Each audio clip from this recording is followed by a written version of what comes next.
बोली बोली छठी मैया की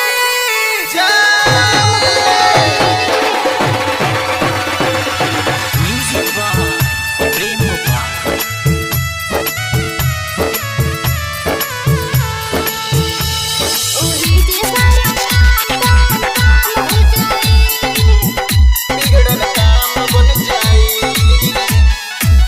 ले बान दौरा माथे कोला तैयारी बिगड़ल काम बन जाई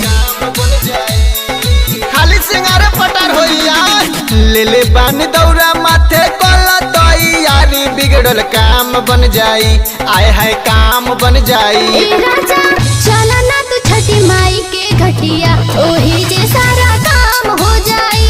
राजा चला ना तू छठी माई के घटिया ओही जे सारा काम हो जाई। जन हमके बताओ मत मठ टनकाओ छठी माई के करी पुजाई। सब चले जाए घट जल्दी मन नहीं बात सब बैठ के जगह छकाई। राजा चला ना तू छठी माई के घटिया ओही जे सारा काम हो जाई। राजा चला ना तू छठी माई के घटिया ओही जे सारा काम हो जाई। राजा चला ना तू छठी माई के घटिया ओही जे सारा काम हो जाई। ओही जे सारा काम हो जाई। ओढ़ी के चुनरिया तू कल दर्शनिया तुहरा के सुख मिले हो मोर धनिया। ओढ़ी के चुनरिया तू कल दर्शनिया तुहरा के सुख मिली ये हो मोर धनिया।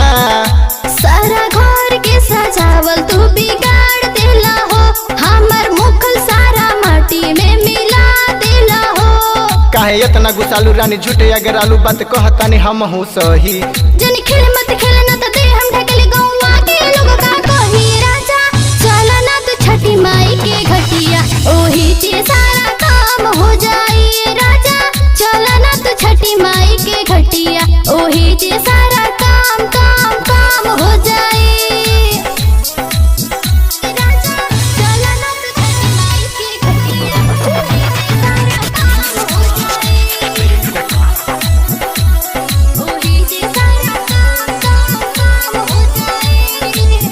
कल तैयारी घरे कोसिया भराई सोचल सपना पूरा कोई दी है माई।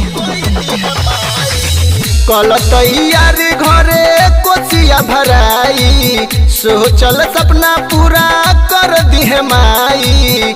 सुनी सुनी मोरा राजा रउआ पानी पागल आइल तोके देख के ई गाँव सारा बाटे घबराइल। कर तारू तू नदानी बढ़ जाई परेशानी का कहीं तो से रानी।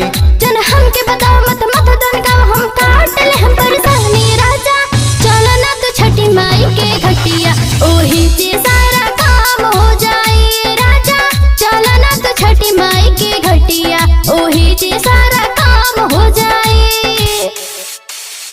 Mix by Sarma Recording Studio, Bagha।